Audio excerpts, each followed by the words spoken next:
Hey everyone, how's everyone doing?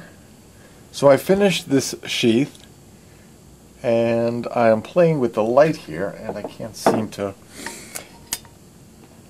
with the bright light it looks orange, but it's I guess it's a shade of somewhere between red and orange. It has a G10.93 inches thick all the way around. Gave the sheath a little more thickness.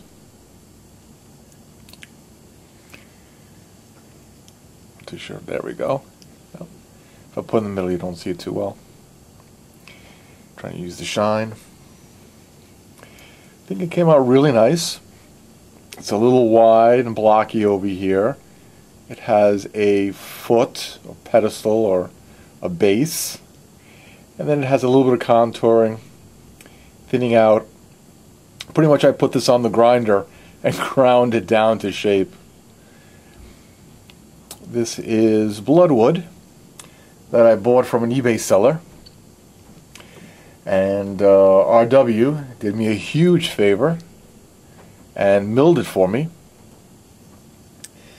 And I was able to very quickly carve out the inside, glue on one large piece, U-shaped, of G10, glue everything together, and then I used Tung Oil, a couple of coats, and then I used butcher's wax, also known as bowling alley wax, on top of that.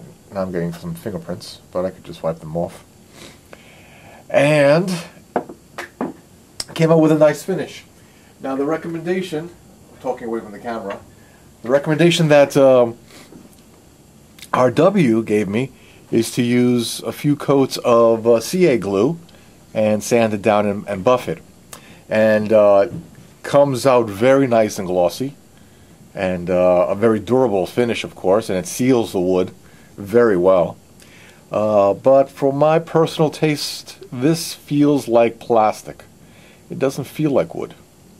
So it's just something to know. Definitely waterproof and durable. Definitely a good way to go if you're looking for that. But this is for my dad, who's 83. And he would prefer the feel of real wood over something that feels lacquered and plastic. So that's why I chose to go this route. Now that I'm touching it, it's going to be covered in full fingerprints. And this is a Tanto blade that you've seen in other videos. Actually, it's long enough to be a ko-wakizashi. This was pretty much his drawing. Copper habaki. The Suba is what is it? Either 440 or 3V, I forgot. And it's acid. It's a rock patterned out and acid dipped. And there we go. The retention, perfect. And there we go. Oh, not in the camera. Doesn't fit in camera. Okay, it's kind of big. There we go. We'll do it that way. So it's a display piece for my dad. It's not going to be used, but 440C blade, super sharp, of course. And the next one I'm going to do, I'm going to put a notch here, a space, so you could place it on a table for display. Put it in the camera. Are we in? No. Put it on a table for display, or there'll be a space where you could wrap the cord, the traditional cord, which is called saigeo. Or it could be used as, for like attached to a belt somehow, because you'll have something to grab. You can still grab both sides, but I think I'm going to put in a notch. It also gives you something else to grab. But it's a prototype, so that's what it came out. That's how it came out. Let me show you two other sheaths. This one you've seen. It's a little dusty. I've been working on this since. I want to keep my hands busy, and my steel blanks were at Peter's Heat Treat. So this is the one that you saw in the previous video, drain hole. You didn't see it painted. Oil-based paint with a gloss enamel on it.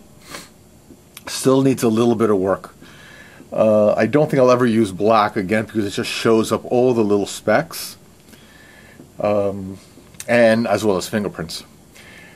So this one is for this big knife, and I'm not done with it yet, so that's for this big knife here. There you go. And it has a positive retention. Positive retention. Has a nice, you can hear it go in.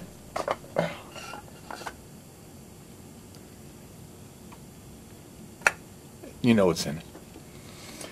And the point of this is to wrap paracord around this way so it's got something to grab, and I will show you that one in a second. So that's this one here. This is a traditional Japanese style wooden sheath. You'll see their hunting blades have that. And this one you've seen, but it wasn't lacquered. It wasn't stained or painted yet.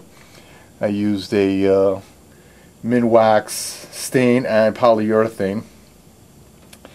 Both of these sheaths. This is kind of awkward to do. Both of these sheaths are made from a Japanese maple tree that fell over a year ago, that I had dried and saved for this project, or a project like this. In the beginning, when I was working on this one in previous vid, as you see in the previous vid, before I stained it, I wasn't too thrilled with the finish. So I decided to do this one black just to try it out. But with some stain and some with a polyurethane coat on the outside, it actually enhanced the wood grain, and it actually looks pretty good. So what I did was, I mentioned I was going to put a piece of Guy-Carta. This is an extra piece of Guy-Carta. Same piece, same type of material here for the handles, for the scales. I had an extra piece, so I did is shaped it.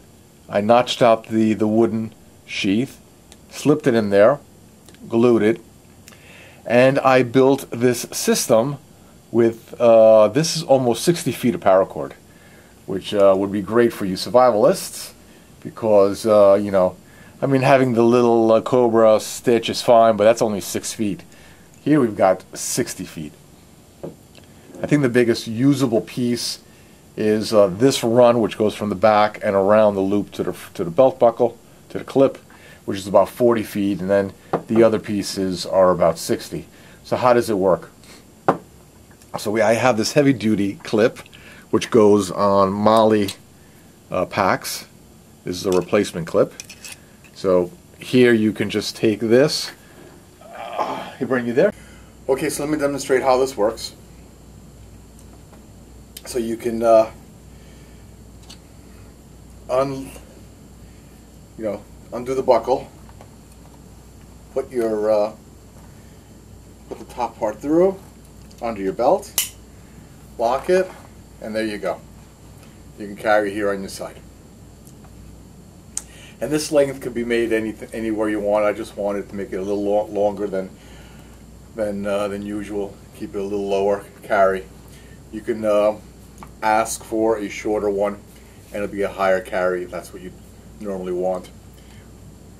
After thinking about it, I think I would prefer the higher carry than lower, but I guess everyone's a little different.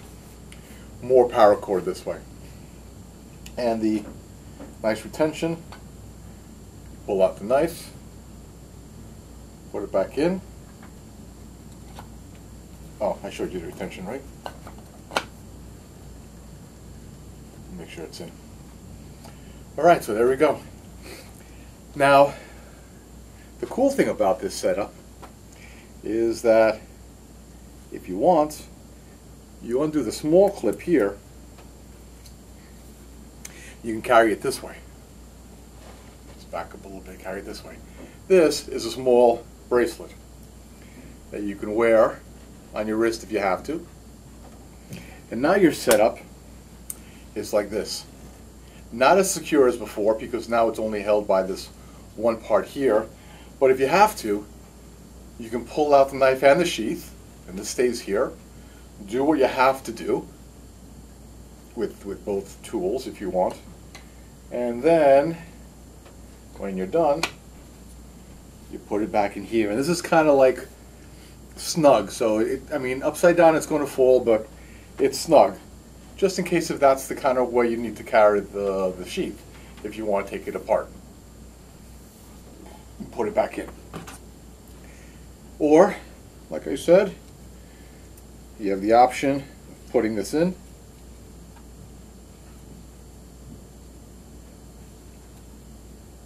It's kind of snug, so it's tight. Come on, there we go. Turn it. You don't have to, but it just looks a little better this way. And there you go. And now this is not coming off because it's held with that piece there. So I plan to do the same thing with this one. Probably the same colors because the scale material is the same. Only in this case it's all black. Right? Actually, this is for left-hand carry. Now that I think about it.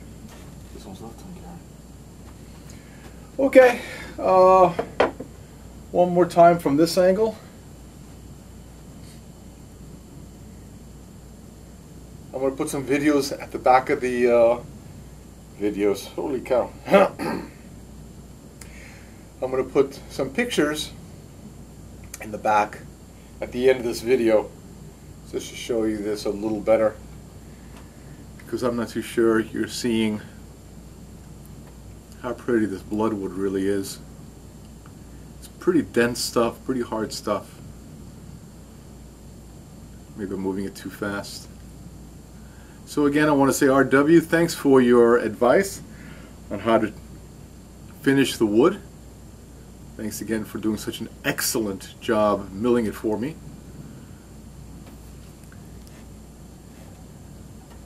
Just trying to show it. Hopefully I'm not moving it too fast. Probably got fingerprints all over. Alright guys and gals, and to all, have a great night.